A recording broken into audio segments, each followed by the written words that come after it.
Lord, a gift of moving things that kept alive that insatiability of sparing life, given by an abstract art in a rare ancient life, which brings really breath on a pure background of simplicity. This is a continuation of the first description of the unsubstantial world as associative proceeding in the kingdom of the larger life. What do you see? Something enchanting.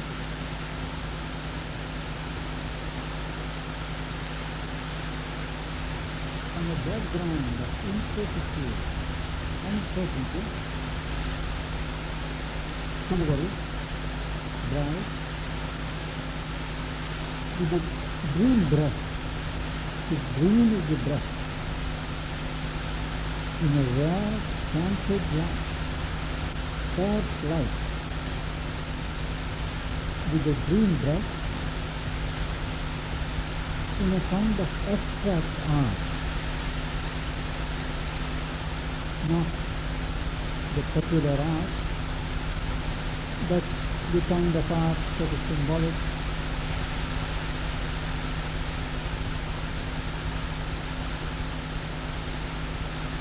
the artist has drawn some raised lines, not clear outline, carrying lines, drawn by abstract art. And what is portrayed in the background? Moving scenes, as if moving scenes are portrayed as if they are moving in the background of magic, but they are so delicate that each scene passes into another. There is a physical delicacy. There is nothing safe for a while. Each passes the moment it is seen. And in that background, an instant glow of heaven near to morn. The morning is not yet. When the dawn is about to break, you always see a glow in the sky, not fully formed, an instant glow of heaven near to morn, a fire intense, concealed but never lit. It is ready. It is rosy, as if a fire is about to be lit, but it is never lit. It is the glow. And that fire, that glow, carries the air with ardent heat of day. That glow kisses the air as it were, with ardent, intense hint of the day to come. There is a promise. The perfect longing for imperfection time is describing. What is it that has caused this manifestation? What is to come? The perfect Godhead wants to experience the time of imperfection. You always ask, God is perfect in His heaven, why does He need to manifest? Sri Aurobindo describes in various contexts how there is the attraction of the opposite. The perfect feels there is a charm in assuming an imperfection. The perfect to become imperfect, indeed not to stay imperfect, but in the mold of imperfection, to assert itself, to affirm its perfection. The perfect longing for imperfection charm, the illumined, caught by the snare of ignorance, knowledge. By illumined, he means knowledge. Knowledge in its adventure is caught as it were by the snare, net of ignorance. That is, knowledge values with ignorance. The perfect plays with imperfection. Ethereal creature drawn by body's lure,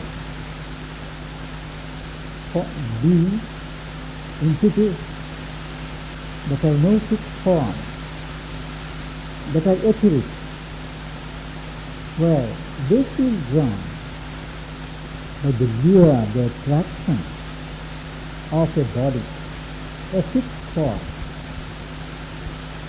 What he describes in the Life Divine, the formless ventures into form. The infinite lays at being the finite. The ethereal creature drawn by body's lure, imprisoned as we are in the body, we may not realize the attraction of this solid body that we have. The body represents a concretization of the spirit, a stability of form, a fixedness of instruments. Except on earth, on no plane is form as fixed as in the physical body. That is why the body has a lure, has an attraction to creatures that have an ethereal embodiment. Ethereal creature drawn by body's lure to that region of promise. Here is the promise. Earth is the field. The prize to be won. Beating invisible wings. Ethereal creatures have come here, beating their invisible wings, staying hungry for the joy of finite life. What is it to be like in a finite form? There is a joy, and these creatures come hungry to enjoy the delight of finite life. With all that river, the sea divine to tread created soil, they want to have the record of terrestrial existence, but they do not want to forfeit their divinity by treading this created soil of earth and share the fate of perishable things. Everything on earth is perishable, and this characteristic of being perishable they do not fancy. So it is in that world They want, but they are hesitating. It is in the world of life, not in the world of matter. Up to there they have come, but they hesitate to come downward, still downward, because they are afraid that they will have to share the fate of perishable things.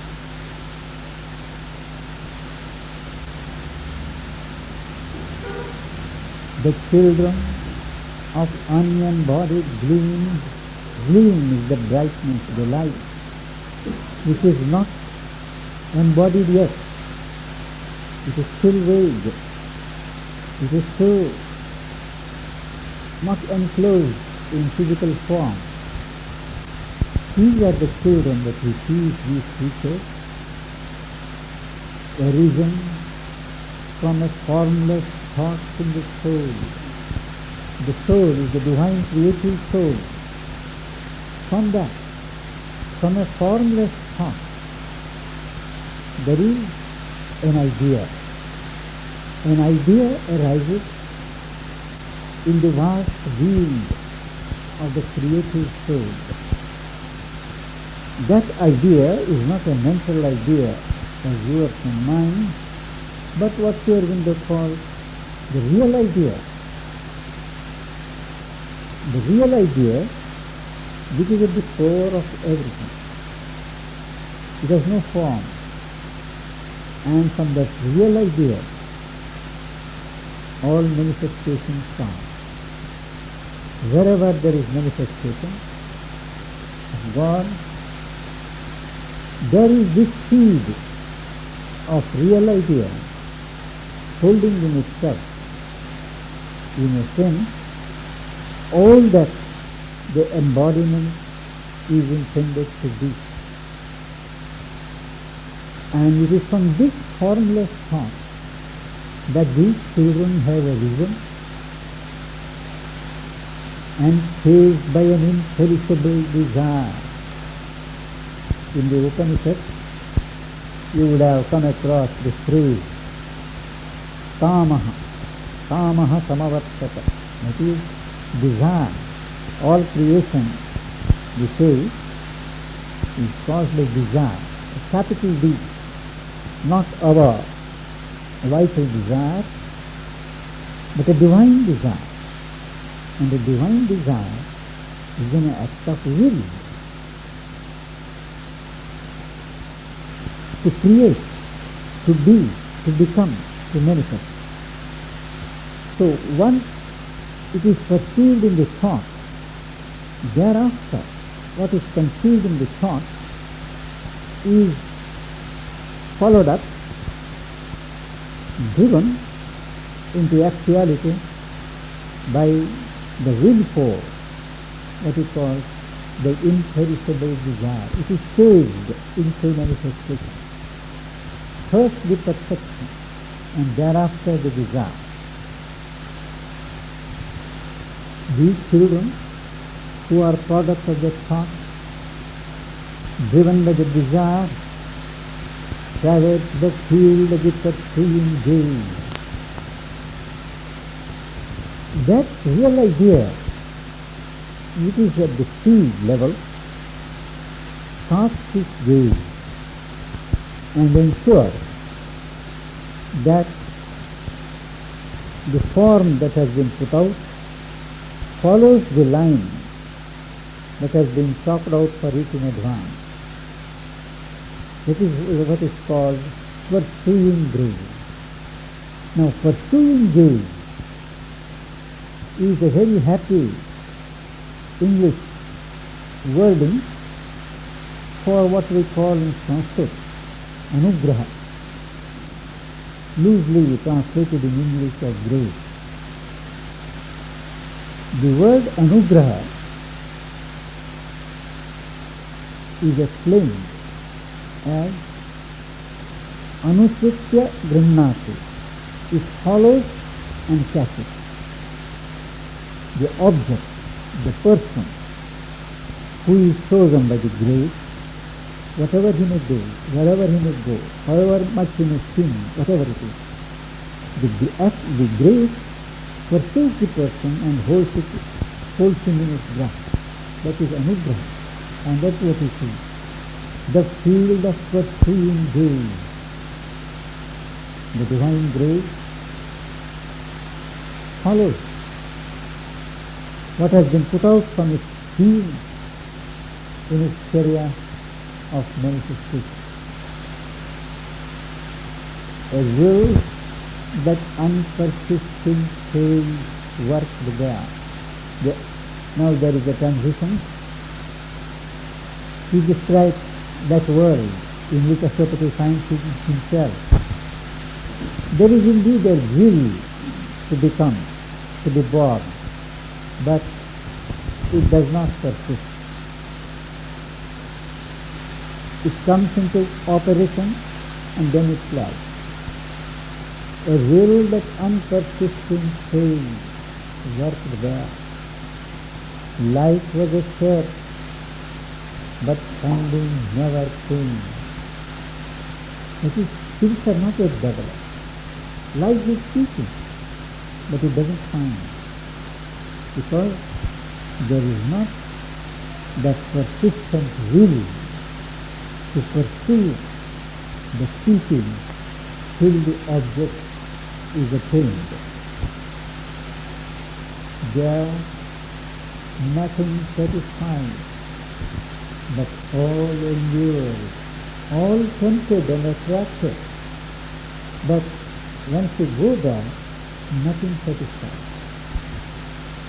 Things seem to be that never wholly are. Something lacking. Nothing was wholly alive. Images were seen that looked like living acts.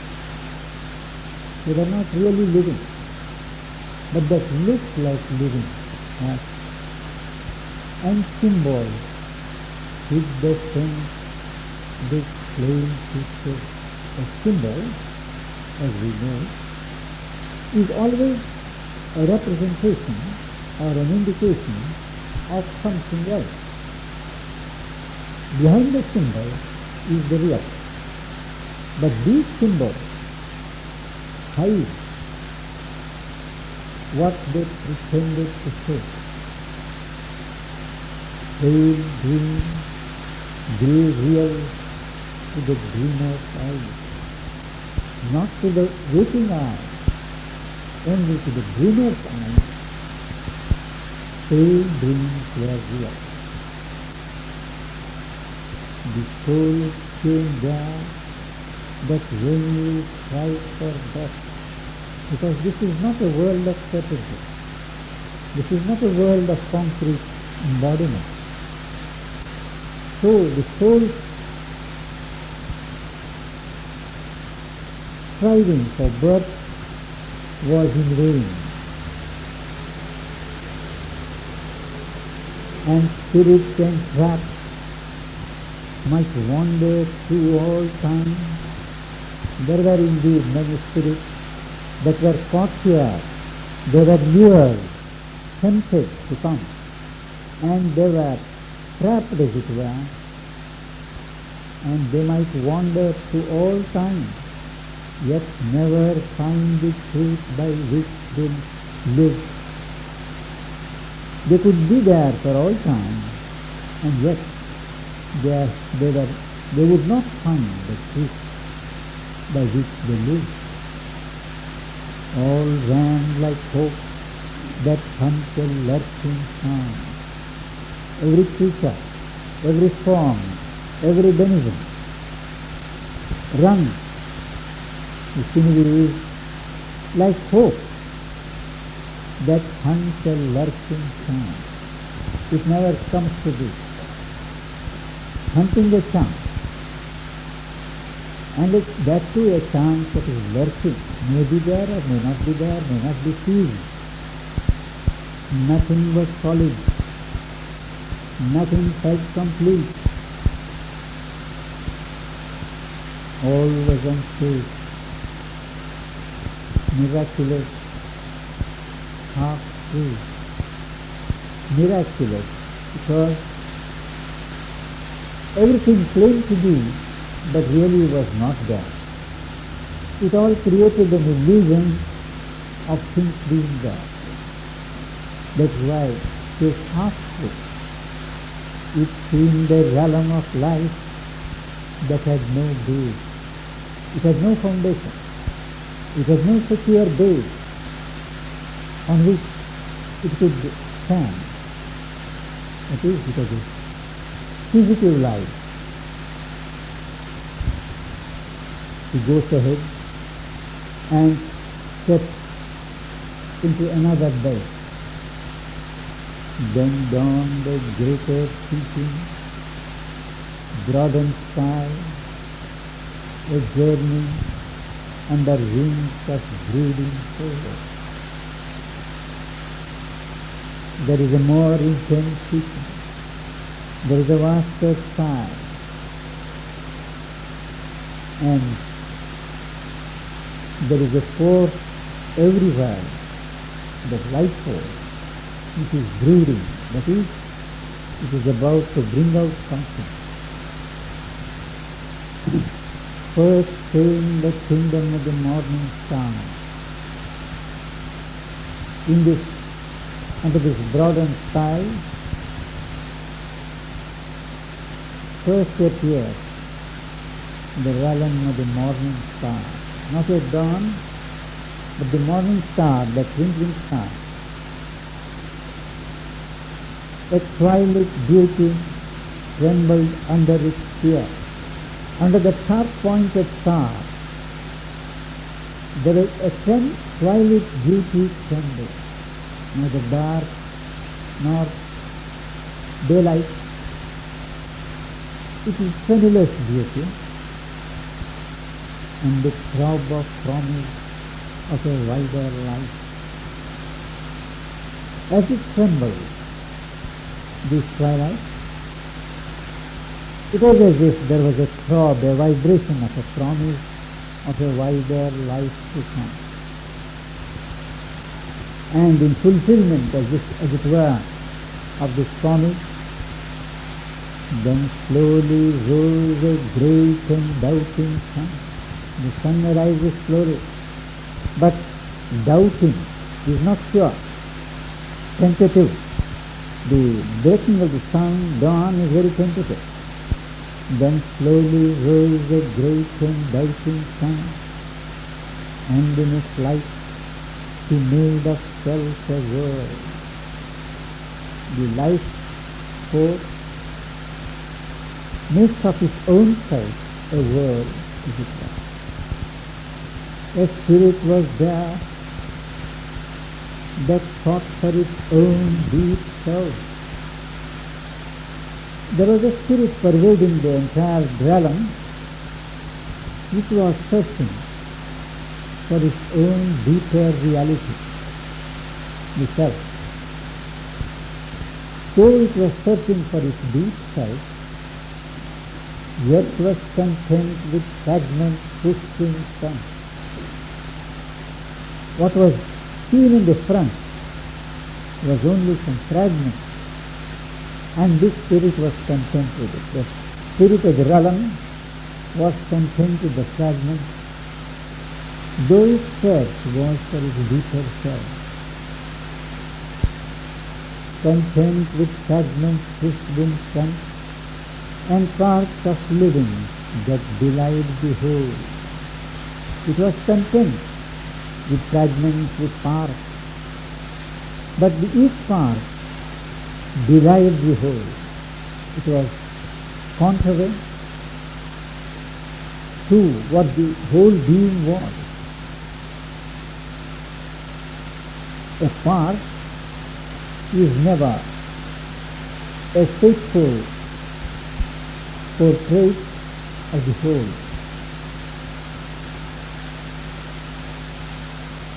Only the human mind infers the whole from the part, which is an error.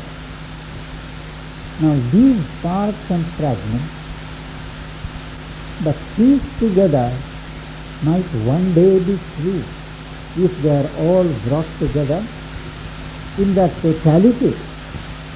They may answer to the truth, but as they are, They are not. Even if they are put together, they do not constitute the whole. Still, at the moment, yet something seems to be achieved at last. Running as it does, stepping as it does from the domain of unsubstantiality, here Asopati finds that there is a beginning of achievement. Something has been achieved.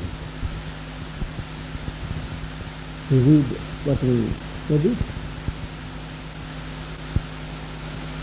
A magic flows as if of moving things that survive that physical delicacy of staring lines limned by an abstract art in a rare slanted light which fails to bring breath on a silver background of incertitude.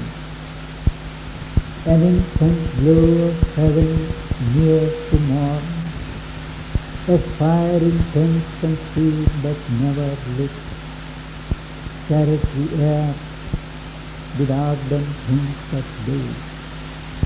The perfect longing for imperfection's charm, the illumined thought, the snare of ignorance, ethereal creature drawn by body's lure to that vision of promise, beating invisible wings, came hungry for the joy of finite life, but too divine to bread created soil and share the fate of perishable things. The children of unembodied gloom, arisen from a formless thought in the soul, and saved by an imperishable desire, traverse the field of the pursuing gaze.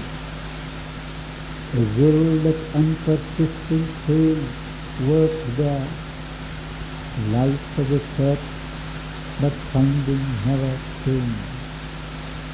There nothing satisfies, but all allure. Things seem to be that never wholly are. Images that seem that look like living acts, and symbols which the sense claim to say. Pale dreams grew real to the dreamer's eyes.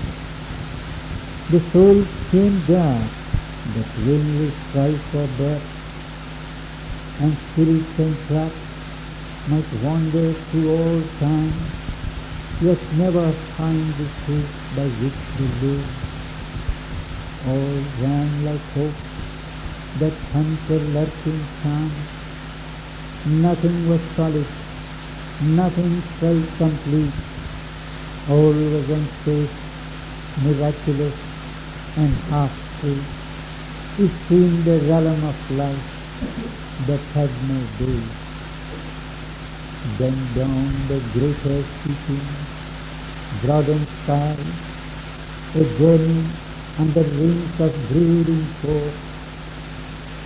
First came the kingdom of the morning star, a twilight beauty trembled under its fear, and the throb of promise of a wider life. Then slowly rose the great and doubting sun, and in its light she made of self a world. A spirit was there that sought for its own deep self, yet was content with fragments pushed in front, and parts of living that belied the whole. But pieced together might one day be true, yet something seemed to be achieved at last.